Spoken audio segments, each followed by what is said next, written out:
Bonjour à toutes et à tous. Bienvenue pour cette nouvelle Amana du vendredi. À nouveau, Amana, ça veut dire dépôt. Donc, le savoir est un dépôt. Ça fait partie des transmissions, voilà, que l'on peut donner aux autres. La vidéo d'aujourd'hui porte sur la question très importante au moment de l'éveil spirituel du deuil. Alors, je voudrais commencer par expliquer pourquoi éveil spirituel rime souvent avec deuil et avec beaucoup de tristesse. Et je voudrais reprendre à nouveau une analogie avec ce film absolument génial qui est Matrix, ou qui est un film d'initiation, encore une fois. Et dans le film, il y a un moment où il sort de son état vous savez, d'endormissement, quoi. Il sort de la matrice. Au moment où il sort de la matrice, voilà, encore une fois, il a une vue qui est, sinon je vous invite à revoir du coup la vidéo précédente sur l'éveil spirituel, mais du coup, il a cet élan d'extubation. C'est un peu comme quelqu'un qui est dans le coma. Au moment où il se réveille du coma, c'est terrible. C'est en fait une levée d'anesthésie. Voilà. Vous voyez comment on se sent après une anesthésie? On est groggy, on est confus, on a les réveils qui se douleur, les douleurs qui se réveillent dans le bon sens. Oui, et les réveils qui se font douleur. C'est exactement ça. Merci, mon inconscient. Mais c'est-à-dire que, en fait, le moment du réveil est un moment douloureux parce que c'est un moment où les illusions se dissipent et prennent fin. Et ces illusions, ça peut être des illusions auxquelles on croit profondément et des illusions auxquelles on tient profondément également. Et l'éveil spirituel fait qu'à un moment donné, tout ce qui n'est plus aligné avec les prises de conscience, les voiles qui se lèvent, si on est dans cette logique soufie, c'est les voiles qui entravent le réel. Et le réel, c'est Dieu. Donc ces voiles-là, quand ils se déchirent, c'est douloureux. C'est douloureux parce qu'il y a un certain nombre de choses que l'on pouvait faire et que l'on ne peut plus faire. Vous allez me dire, ben, comme quoi? Ben, typiquement, lorsque vous êtes éveillé, mais que vous êtes avec un compagnon ou une compagnonne, une compagne qui n'est pas éveillée elle-même ou qui n'est pas éveillé lui-même, il y a un moment où le couple, il battait déjà de l'aile et là, c'est plus possible. Vous faisiez un travail, vous pensiez que c'était celui-là, c'était cette voie, il n'y en avait pas d'autre. Pareil, du jour au lendemain, vous pouvez plus le faire. Vous y arrivez plus, en fait. C'est plus possible. C'est plus possible. Et donc, il y a comme ça un certain nombre de deuils. Et parfois, vous pouvez même avoir des deuils qui sont intriqués, des deuils qui sont entrelacés. Par exemple, si vous faites, j'appelle ça des deuils concentriques. Donc typiquement, s'il y a un divorce, donc il y a le deuil premier, le plus important, c'est le deuil de la relation. Voilà. Le deuil de la relation, c'est le deuil de la relation telle qu'elle a été, c'est le deuil de la personne, alors ne plus être en couple avec elle, mais c'est aussi le deuil de tous les projets que vous faisiez avec elle. Et ça, c'est hyper intéressant et hyper important parce que ça aussi, c'est le deuil d'un avenir, c'est le deuil de projet, c'est le deuil de projection. Les projections sont des illusions parce qu'elles peuvent advenir ou elles peuvent ne pas advenir. Elles sont importantes, ça fait des objectifs, les prochaines vacances, le prochain enfant, etc. Mais quand il y a un rideau et que ça, c'est plus possible, eh ben, il faut faire les deuils de ça. Donc ça, c'est le premier seuil. Le premier seuil, le premier deuil.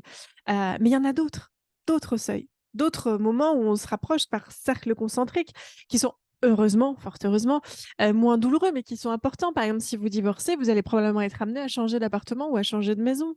Ça, c'est un deuil. Vous allez peut-être être amené à changer de travail si vous travaillez au même endroit ou à proximité de votre ex-conjoint. Vous allez peut-être amené aussi à ne plus fréquenter la famille de votre ex-conjoint. Et ça aussi, c'est un deuil parce que vous les aimez bien. Les amis en commun, ça aussi, vos habitudes, etc., etc., etc. Donc tout ça, c'est des deuils dans le deuil. En fait, il y a plusieurs couches parce qu'à un moment donné, il n'y a pas d'alignement. Et c'est ça qui se passe dans l'éveil spirituel. Et ça se passe aussi avec un travail.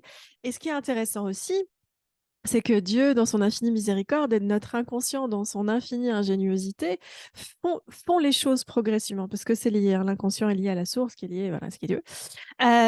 Et en fait, par exemple, si on commençait la phase du deuil par le fait de se dire, mais en fait, on va devoir renoncer à tout ça, si on avait conscience de tout ce à quoi on devait renoncer, peut-être qu'on ne le ferait pas. Et pourtant, il y a des deuils qui sont, tous les deuils sont nécessaires. Parce que s'ils ne sont pas faits, on reste coincé à des étapes du deuil.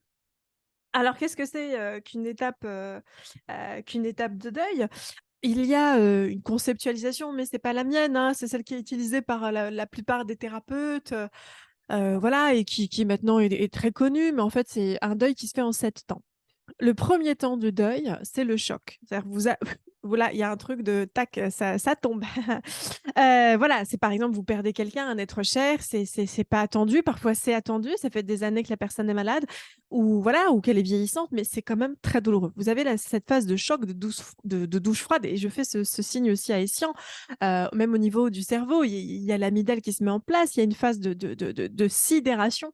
Voilà, voilà, on est sous le choc. C'est le choc émotionnel. Ça, c'est la première phase du deuil. Et ça vaut pas que pour les décès, encore une fois, hein. Un événement au travail, je sais pas, une promotion qui vous était promise, vous étiez sûr, elle arrive et c'est pas vous qui êtes pris. Et là, il y a, ok, la phase du choc. La deuxième phase, c'est la phase du déni, parce qu'on est très très doué pour ça, et où en fait on veut pas voir. Non, non, mais ça m'intéresse pas ce que tu racontes. Dit-on en fait à notre inconscient, parce que c'est trop douloureux, et parce qu'on n'a pas envie de traverser cette douleur, parce qu'on pense qu'on n'a pas la force de le faire, parce qu'on voit pas les ressources, et aussi parce qu'on n'est pas du tout préparé au deuil. On est une société qui a peur de la mort, et donc on parle pas de la mort, on n'en parle pas, on fait des films sur les zombies, mais on parle pas de la mort. Voilà, c'est un sentiment qui est, voilà, une émotion qui est c'est inconfortable de penser à sa fin et à la fin des gens qu'on aime, ce qui est normal, mais du coup, on s'y prépare pas. Donc déjà, ça, c'est un élément, et c'est par exemple très différent d'autres cultures, notamment de la culture chinoise ou encore de la culture japonaise, où les cimetières sont dans les villes. Dans la culture occidentale, on veut tellement éloigner la mort que même les cimetières sont à l'extérieur des villes. Sauf que les villes ont grossi, comme ça, les couronnes urbaines, tout ça, et du coup, bah, les cimetières sont un peu phagocytés dans la ville, mais à l'origine, ils sont à l'extérieur. Les maisons de retraite aussi, on met les personnes qui sont sur le seuil de la mort, voilà, entre les deux mondes, les personnes très âgées ou fragilisées, tac, on va les mettre dans des institutions spéciales.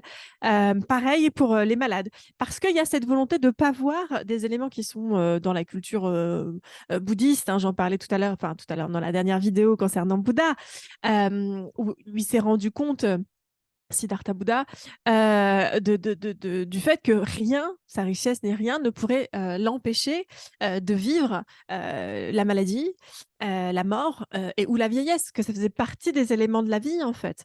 Et c'est un peu ça, on fuit des éléments qui sont absolument inévitables. En fait, en soi, si on peut fuir la maladie et on peut fuir la vieillesse, mais il n'y a qu'une porte, c'est la mort. Et par contre, cette porte de sortie, personne n'y échappe.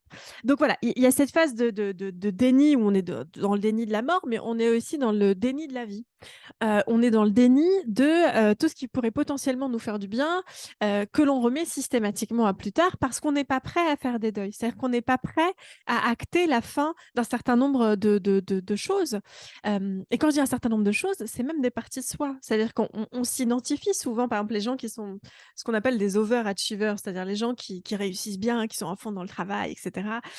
Souvent, des gens pour lesquels finalement, on s'inquiète assez peu parce qu'on se dit, oui, il s'en sort bien, elle s'en sort bien, il n'y a pas de raison de...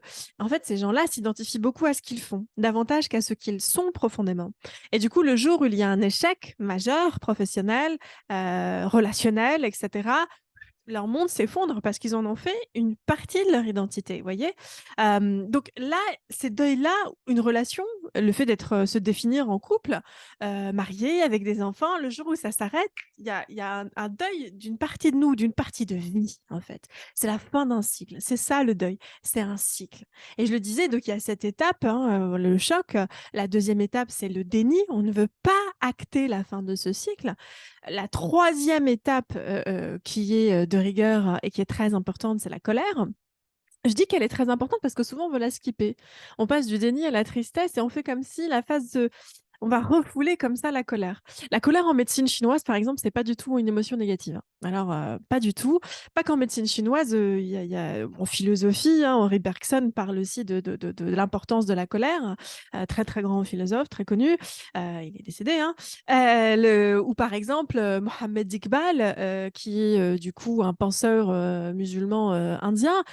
Voilà, acte aussi que ça fait partie de l'élan vital. Et en médecine chinoise, la colère, c'est l'élan de vie. C'est la force qui nous dit, non, non, mais toi, tu es bien gentil. Si tu outrepasses à nouveau les limites, ou si tu marches sur mes limites, je vais t'en coller une, ou je vais te faire reculer, tu vas comprendre ta douleur. C'est en fait un élan assez naturel qui est l'élan d'autodéfense. La colère est un élan d'autodéfense contre des injustices qui nous sont faites ou des injustices qui sont faites aux autres, parce que la colère, c'est aussi une émotion empathique. On peut être très, très en colère parce que d'autres personnes sont touchées. On fait partie d'un collectif, donc forcément, et en fonction de son degré d'empathie, on peut avoir une grande colère. La particularité, c'est qu'on peut aussi être très, très doué pour refouler la colère, en particulier les femmes. En particulier les femmes et en particulier les minorités, parce qu'on n'est pas égaux face à la colère. Il y avait cette phrase que j'aimais bien, j'ai beaucoup d'amis sénégalais, c'est vrai, un ami qui me disait un homme blanc qui crie, c'est un homme en colère, un homme noir qui crie, c'est un danger. Donc, il y a des lectures asymétriques de l'expression de la colère.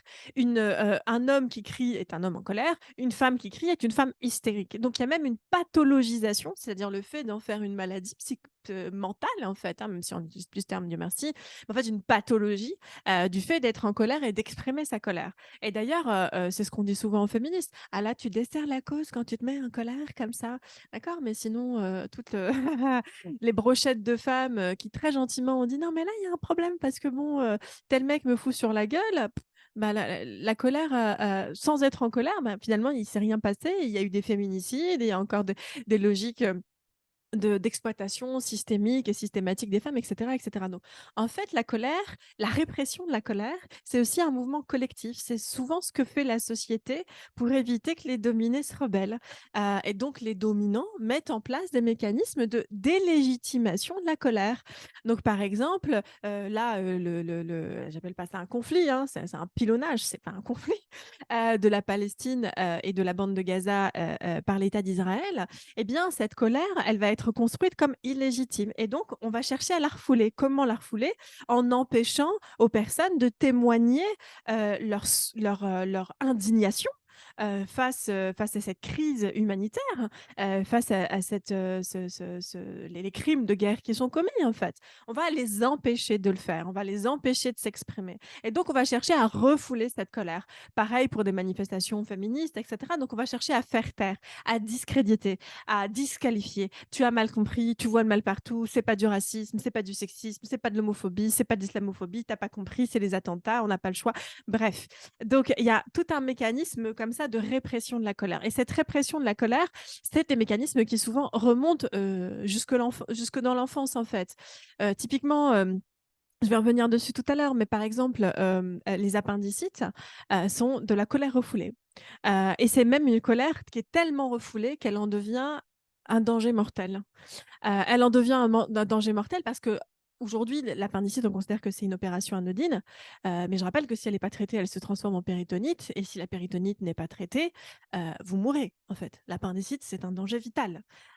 Et donc, le fait que les enfants soient souvent propices, enfin, c'est vraiment un âge qui est souvent propice à l'appendicite, c'est souvent que ce sont des enfants qui ont subi des injustices, qui n'ont pas pu les exprimer parce qu'il y avait un sentiment d'impuissance. Si vous exprimez de l'injustice face, par exemple, à un parent maltraitant, et que vous savez que lorsque vous allez l'exprimer, vous allez vous prendre des trejas, vous allez vous prendre des raclées, ben vous apprenez à vous taire. Mais cette colère-là contre l'autre, elle est toujours présente, voire même elle se transforme en colère contre vous-même de ne pas avoir dit stop, de ne pas être en mesure de cette impuissance, de ne pas être en mesure de faire respecter votre précarité, votre intégrité physique et votre intégrité psychique. Et là, si vous vous culpabilisez à l'intérieur, si vous refoulez cette colère, que vous n'avez pas le sport, quelqu'un avec qui parler, etc., de tout ça, eh bien, vous vous empoisonnez. Voilà pourquoi la colère peut être vue parfois comme toxique. En fait, ce n'est pas une émotion négative, c'est même une émotion qui est très positive. Et moi, j'appelle vraiment toutes les personnes qui sont dominées, c'est-à-dire qui subissent des discriminations en raison de leur genre, en raison de leur âge, en raison de leur religion, en raison de leur orientation sexuelle, en raison tout ça, eh bien, à exprimer cette colère. Sinon, c'est une colère que l'on s'adresse à soi-même. Et donc, la troisième phase du deuil, c'est cette phase très, très importante de la colère et de l'expression de la colère. Alors, je ne le ferai pas dans cette vidéo de vous expliquer, par exemple, quels sont les moyens de pouvoir sortir du refoulement, mais en tout cas, sachez que ça fait partie de la phase naturelle du deuil. Et parfois, d'ailleurs, quand on est dans une relation, à un moment donné, on a envie de tout péter. Si jamais ça se finit ou dans le travail, on n'a pas ce qu'on veut et on a peur. On a peur, surtout souvent quand on n'est pas habitué, quand on délégitime cette colère, surtout pour les femmes, pour les racisés, on a peur que cette colère nous rende folles et nous rende fous parce qu'on n'a pas appris à la gérer, on a appris à la refouler, on a appris à la disqualifier. Mais il y a des moyens tout à fait sains de la faire sortir de manière à ce qu'elle ne soit pas un danger pour les autres et qu'elle ne soit pas un danger pour nous-mêmes. La quatrième phase qui est extrêmement importante et que l'on associe généralement à la phase de deuil, à juste escient, à juste titre, hein, à bon escient et à juste titre, c'est la phase de la tristesse. C'est la phase où on pleure. C'est la phase où on est triste, où on est déprimé, où voilà, ça c'est la phase assez classique de la tristesse. Pareil, on est dans une société où ça doit aller vite. Ah mais c'est bon, c'était il y a 3 mois ton divorce. Non, en général, on estime la période de deuil à la moitié de la période, par exemple, de la relation. Si c'est une relation amoureuse ou si c'est un travail, donc évidemment, il y a des phases qui sont beaucoup plus courtes. En général, on estime entre 6 mois et 1 an la phase normale de deuil. Mais vous voyez, ça se fait pas en 2 semaines, ça se fait pas en 3 semaines si vous êtes encore triste d'avoir perdu quelqu'un dont vous êtes extrêmement proche et encore pire si c'est un enfant parce que là, il y a vraiment un truc qui est considéré comme contre-naturel et injuste. Les enfants sont censés survivre à leurs parents en tout cas dans le récit qu'on se raconte, dans l'ordre naturel des choses et quand c'est pas le cas, ça, c'est un sacré deuil à faire. Mais vous voyez, ça va durer plus longtemps. Donc, ça, c'est la phase de tristesse et c'est normal que vous exprimiez cette tristesse. Et là, il y a quelque chose qui peut se passer aussi, par exemple, s'il y a des antécédents de dépression dans la famille. C'est une phase qui a tendance à être réprimée par les gens qui s'obligent à être joyeux parce qu'ils se disent j'ai pas le droit. Ça, c'est typiquement la blessure de l'injustice. Je reviendrai peut-être dans une autre vidéo là-dessus. Mais voilà, les gens qui disent j'ai pas le droit d'être triste, j'ai pas le droit d'aller mal avec tout ce que j'ai. Alors, là, le j'ai pas le droit, il est pas sain.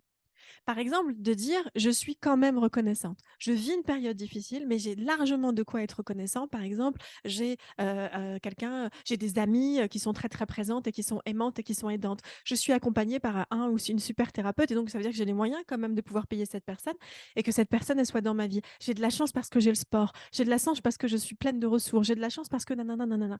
Ça, la gratitude, c'est une phase très importante quand on est dans le deuil ou en se disant par exemple, OK, cette relation s'est terminée, ce job s'est terminé, mais j'ai eu la chance de faire des études, j'ai eu la chance de vivre cette relation, j'ai eu la chance d'expérimenter ce travail, j'ai eu la chance d'avoir cette première partie de vie. Donc là, la gratitude, j'avais dit que je ne ferais pas les outils.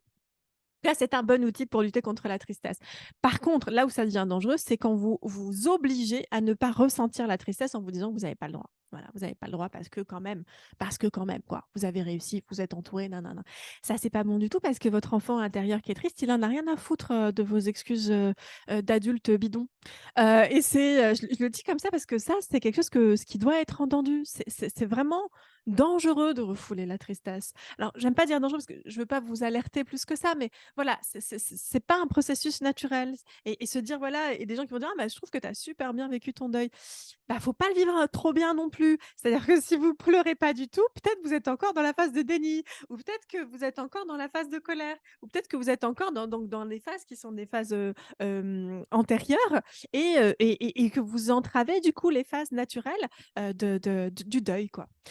La cinquième phase, heureusement, elle est un peu plus voilà, c'est la résignation. C'est-à-dire là où voilà, on a connu le déni, on a connu la colère, on a connu la tristesse, on commence à se dire: «Mais j'ai pas le choix. J'ai pas le choix parce que c'est plus possible». Ça, c'est une phase qui est très importante dans l'éveil spirituel. C'est-à-dire le moment où on comprend qu'effectivement, c'est pas qu'on n'est plus tout à fait la même personne, c'est qu'on devient vraiment qui on est et que du coup, bah, il y a des deuils à faire de ces illusions et de se résigner qu'effectivement, il y a du changement il y a un moment où là, dans cette phase-là, on a envie d'être dans la phase de Néo. Vous savez, il y a quelqu'un qui trahit Néo à un moment donné, où il y a la pilule bleue, où là, vous êtes conscient. C'est pas un hasard le choix des couleurs.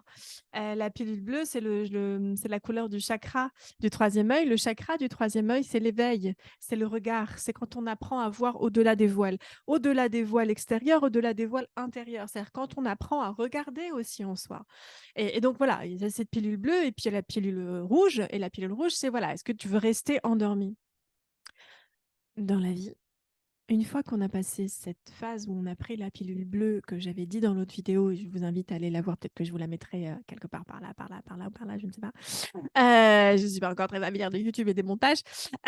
Si vous voulez m'aider à monter les vidéos, n'hésitez pas. Voilà, moi, je sais pas, c'est pas mon truc. Mais je veux bien apprendre.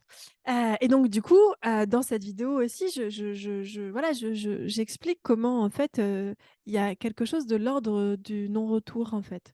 C'est-à-dire qu'une fois que vous avez vu, vous pouvez plus ne plus voir. Et ça, c'est fascinant, parce qu'il y a aussi des mécanismes en neurosciences. Par exemple, des fois, vous avez des images, et il faut voir deux images, il y a une image cachée dans une image. Une fois que vous avez conscience de la deuxième image, vous ne pouvez plus l'oublier. C'est un peu comme ça le mécanisme d'éveil spirituel, c'est une voie à sens unique. C'est-à-dire que vous ne pouvez que, alors on reviendra là-dessus, hein, c'est-à-dire que l'éveil spirituel est souvent vu comme une ascension, alors qu'en réalité, c'est surtout une descente.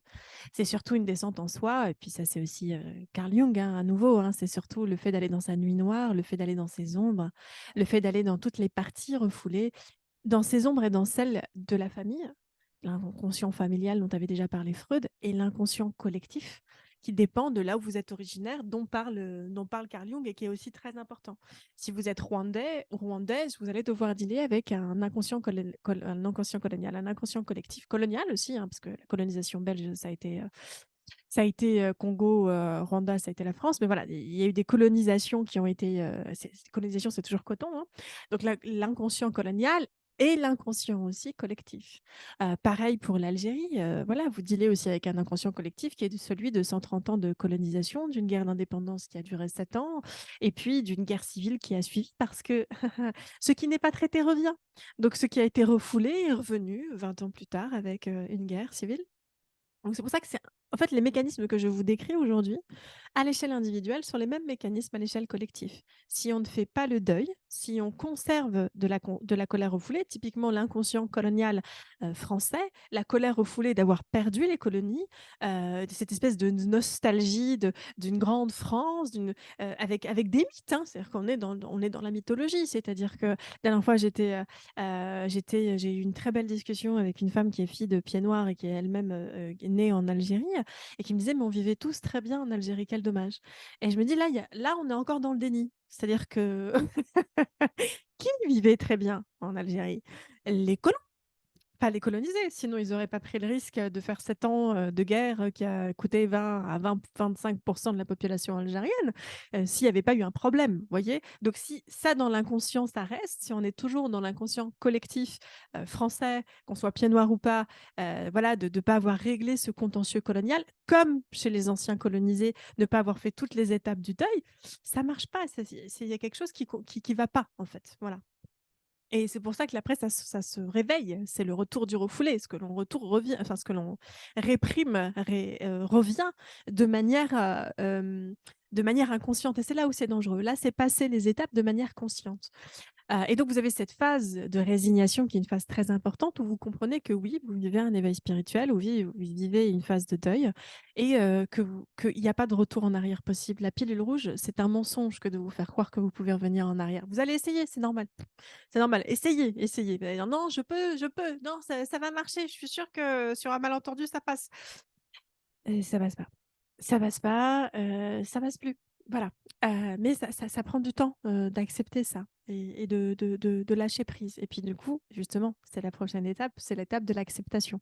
C'est pas la résignation, parce que la résignation, c'est comme si quelque chose nous était imposé. On se rend, mais on se rend parce qu'on y est obligé. Surrender en anglais, c'est-à-dire qu'on se résigne à une situation, mais on aurait préféré ne pas. Voyez. La phase d'acceptation, c'est une autre phase qui est un peu plus profonde, où vraiment on comprend que ça fait partie de la vie, de l'état des choses, voire même on trouve des points positifs. Voilà, la phase de gratitude, on remercie, on est content, voilà, il y a quelque chose qui se passe, on est content. C'est quand même dur, c'est quand même coton, mais on est dans une autre phase. Et puis la dernière, c'est la reconstruction. Voilà, la dernière où on arrive passer à autre chose en fait. Ici, par exemple, il y a eu un deuil, ben, on continue sa vie, on reconstruit.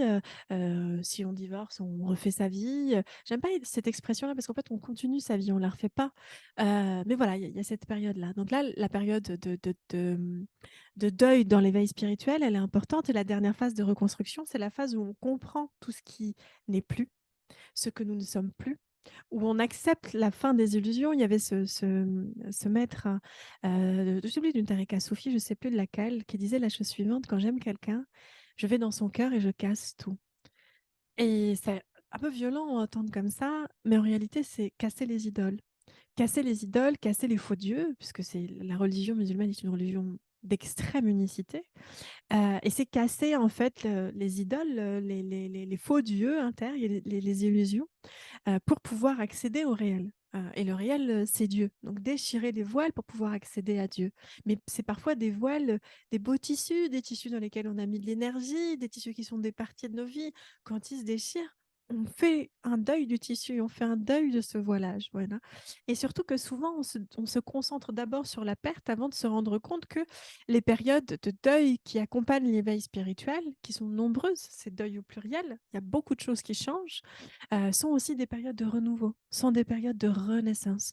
Et il y a la fin de certaines choses, mais il y a quelque chose à l'intérieur comme ça qui pousse comme une graine, qui pousse, qui pousse, qui pousse, qui pousse, qui a été réprimé tellement de temps, et là, tac, tac, tac, tac, ça fleurit comme une rose, quoi, avec la puissance d'une rose, et sa beauté et sa fragilité aussi.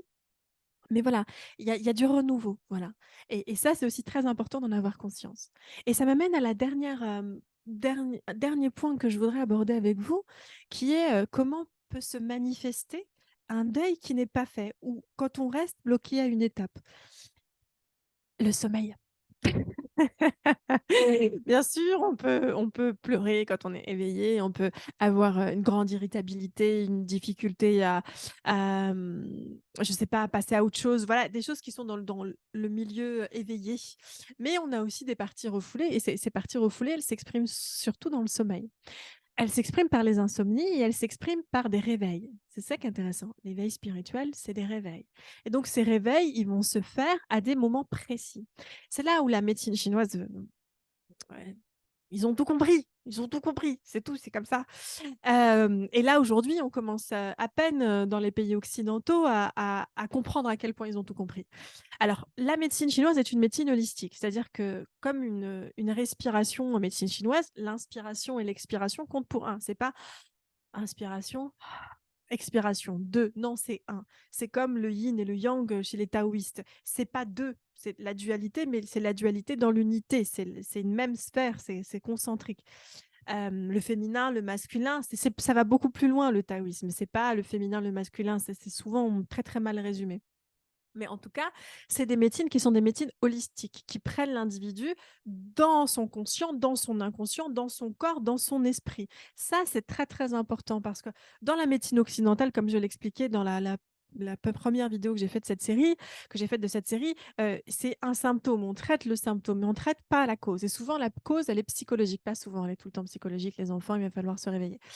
Voilà, c'est quelque chose dans l'esprit. Et donc, les réveils que l'on peut avoir au moment de la journée, au moment de la nuit, sont en fait des indicateurs. Donc, comme je le disais, voilà, c'est une médecine holistique, la médecine chinoise, où en fait, les organes, les membres, le corps est associé à des parties de notre inconscient et à des parties du yin ou du yang, donc de cette dualité avec laquelle nous naissons tous et toutes. Voilà.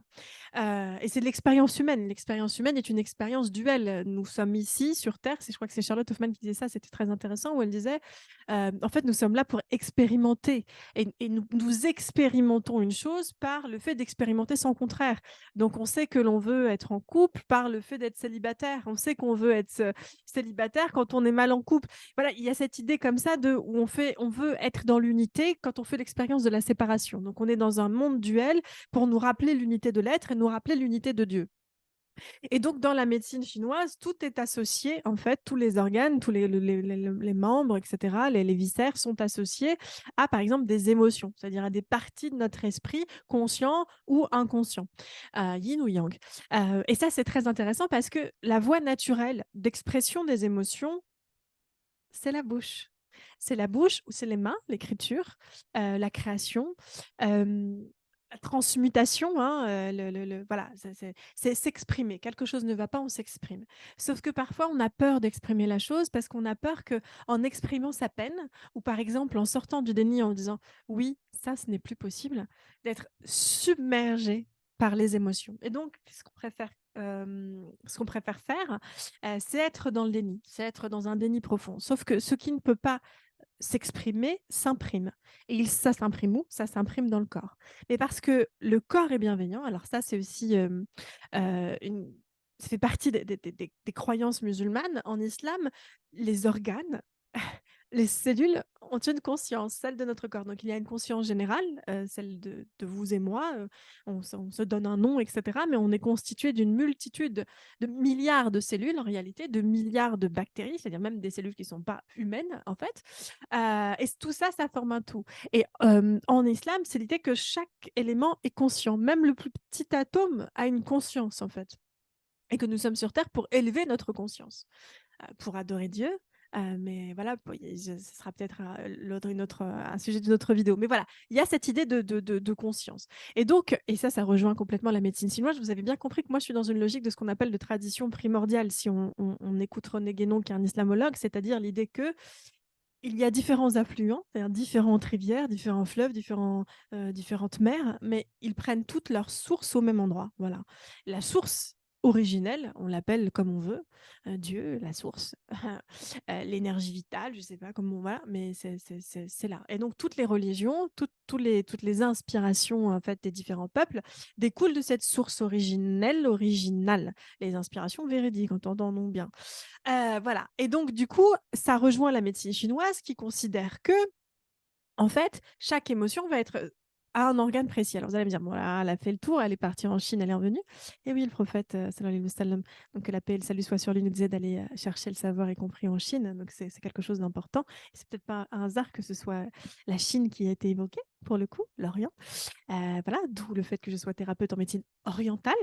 C'est large, c'est plus large que voilà, simplement médecine arabe, médecine musulmane, médecine berbère, même si c'est extrêmement intéressant, ou nord-africaine, ou africaine, ou voilà, c'est un Orient plus large. Qui n'est pas dans le déni de la part des médecines occidentales, mais qui a juste pas du tout la même perspective. Et donc, pourquoi je vous dis ça? Parce que il y a la chronobiologie. Qu'est-ce que c'est que la chronobiologie? C'est l'idée qu'en fait, nos organes se régénèrent à des moments précis de la journée et des moments précis de la nuit. Et donc, ce qui est finalement pas si surprenant, mais à la fois très surprenant, c'est que, comme de par hasard, les organes qui se régénèrent la nuit sont les organes qui sont responsables des émotions qui n'ont pas été dites, donc des émotions qui ont été refoulées, qui font partie du deuil. Alors là, ça ne vous dit pas grand-chose. Donnez-moi 2 secondes. Je vais vous donner un exemple très simple.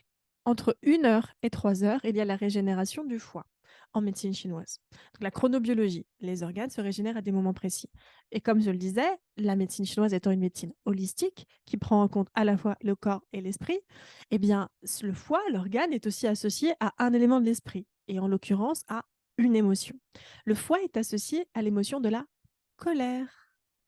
Et donc, par exemple, lorsque vous faites une insomnie et que vous vous réveillez des insomnies, que vous vous réveillez plusieurs soirs de suite, voire même des années, entre 1 heure et 3 heures, c'est qu'il y a de la colère refoulée et qu'elle se manifeste au moment de la régénération de votre foie, qui a un trop-plein. Votre foie ne gère pas et n'a pas à gérer la colère si la colère est éliminée de manière naturelle. La parole, il y a plein d'éléments qui sont géniaux. Je ferai une vidéo pour extérioriser la colère, taper dans quelque chose, aller courir, faire des squats. Bref, il y a plein d'éléments pour extérioriser la colère, écrire. Nanana. Mais là, vous n'extériorisez pas la colère. Donc, votre corps, dans son infinie miséricorde, et parce qu'il est bien fait, et votre inconscient aussi, cette émotion, si elle n'est pas traitée, eh bien, pour pas que vous passiez à côté, en fait, elle va être engrammée une partie de votre corps.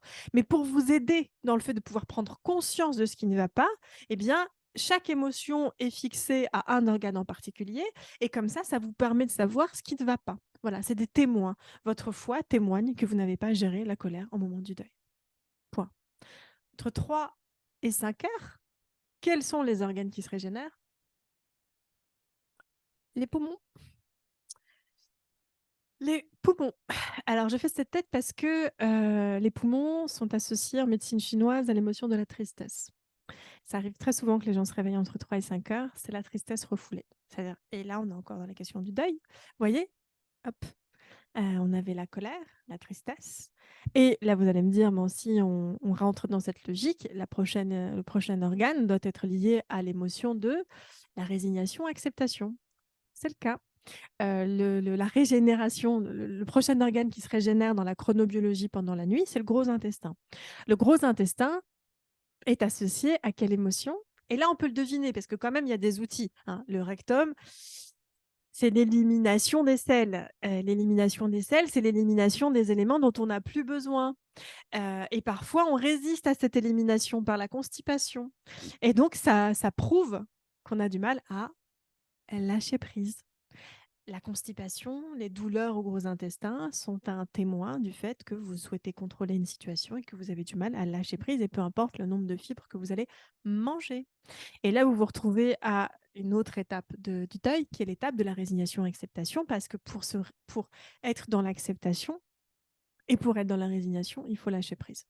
Il faut accepter, en fait, qu'on ne pourra pas faire l'économie du deuil. Et voyez comme c'est fascinant quand même, la chronobiologie de nos organes, c'est-à-dire les heures auxquelles, et peu importe l'heure à laquelle vous vous couchez, parce on m'a posé la question la dernière fois, c'est pas du tout lié à l'heure, c'est une chronobiologie qui est aussi une chronobiologie cosmique. Peu importe l'heure à laquelle vous couchez, vos organes se régénèrent à la même heure, en même tranche horaire. D'ailleurs, c'est problématique. Du coup, si vous veillez beaucoup, vous allez avoir tendance à ne pas pouvoir régénérer vos organes, en fait. Les organes qui se régénèrent pendant la nuit et qui sont responsables du deuil. Et ça aussi, c'est un lien, parce qu'il y a des gens qui vont me dire, OK, mais alors quand on dort pas, carrément, quand on a du mal à s'endormir, déni, gros déni, vous voulez pas faire face à quelque chose. Et donc, cette chose-là, en fait, tant que vous ne voulez pas voir avec vos yeux intérieurs, avec votre troisième œil, si vous préférez, donc sortir de la phase du déni, vos yeux ne se ferment pas. Vous ne pourrez pas dormir. L'endormissement ne sera pas possible parce que ça veut dire que vous refusez d'accepter la phase de deuil.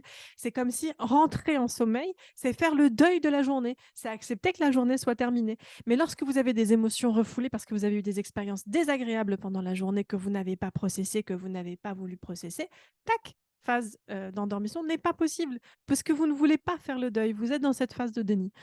Donc, une fois qu'on a compris ça, vraiment, ça permet de recoller comme dans un meuble, comme dans un meuble Ikea, ouais, ou comme dans un puzzle, les différents morceaux, en fait. Et là, vous comprenez mieux pourquoi en éveil spirituel, vous allez avoir tendance à vous réveiller, pas qu'en éveil spirituel, pourquoi vous allez avoir tendance à vous réveiller toujours à la même heure, ou pourquoi vous allez avoir du mal. Ou par exemple, des fois, vous allez vous réveiller à 2 heures du matin et vous allez pas vous rendormir avant 5 heures. Bah, ça veut dire que là, il y a les 2 phases qui sont pas traitées, en fait. La phase de la colère et la phase de la tristesse. Si vous enchaînez carrément sur une nuit d'insomnie, c'est que voilà, vous êtes plus dans le déni, mais vous êtes dans une phase de colère ou dans une phase de tristesse et vous n'êtes pas dans le lâcher prise et donc vous n'arrivez pas à vous endormir, et cetera, et cetera. Donc là, ça vous permet de mieux comprendre la situation dans laquelle, vous êtes. Voilà. Je vous donnerai, inch'Allah, la prochaine fois des tips, des conseils pour pouvoir expérimenter, pour pouvoir libérer. C'est-à-dire que le contraire du refoulement, c'est la libération, en fait. Et on est là aussi pour libérer des émotions refoulées, notamment parfois des émotions refoulées de manière transgénérationnelle, hein, ce qui explique qu'il y a un certain nombre de traumas qui se transmettent. En fait, pour moi, ce n'est pas les traumas qui se transmettent, c'est la nécessité de les résoudre. On ne vous transmet pas la patate chaude, on vous transmet quelque chose en espérant que vous allez pouvoir vous délivrer et en vous délivrant, délivrer la lignée. C'est quand même pas la même chose. Pareil, quand on s'en veut parfois d'être en insomnie, si on comprend en fait qu'en réalité c'est notre inconscient qui est lui-même rattaché à Dieu, hein, tout simplement à notre âme, et qui est là, et notre corps, en fonction de l'heure à laquelle vous vous réveillez, qui est là pour vous dire ce qui ne va pas. Et donc que ce sont des témoins anonymes, patients, pour nous dire, voilà, là, il faut que tu regardes quelque chose que tu n'as pas voulu regarder, pour pouvoir être ensuite aligné, parce que les deuils successifs permettent l'alignement. Ils permettent d'amorcer une phase. Et cette phase, c'est la phase de transition. C'est la phase où on sort de ce qui ne nous convenait pas de ce qui nous convient plus, ce qui nous a peut-être convenu à un moment, mais ce qui nous convient plus, ou peut-être qui nous a jamais convenu. C'est aussi la particularité des gens très, très résilients. Les gens très résilients qui ont connu, par exemple, des enfances difficiles ou des ruptures biographiques sont des gens qui peuvent trouver des formes de confort dans des situations extrêmement inconfortables, voire même douloureuses. Mais parce qu'ils sont pleins et pleines de ressources, ils vont voir les avantages, ils vont dire non, mais nous, on lâche rien, nanana. Mais parfois, il faut lâcher. Il faut lâcher. Le système digestif est fait avec ce qu'on mange, les ressources, et tac, ce qu'on lâche. C'est pareil pour la respiration. On inspire, on expire, on lâche. Ne pas savoir lâcher n'est pas une qualité. Les gens qui disent on lâche rien, c'est pas bon. Ça veut dire que vous lâchez pas non plus les émotions désagréables. Et donc elles se logent, et donc elles s'engramment, et elles créent des maladies. Parce que là, l'insomnie, c'est pas. Je veux dire, vous pouvez ensuite avoir des maladies du foie, des maladies des poumons, des maladies, etc., etc. Parce que tout ça, c'est lié à des deuils qui sont pas faits. Ce qui m'emmène au dernier élément dont je n'ai pas parlé, et le cœur dans tout ça.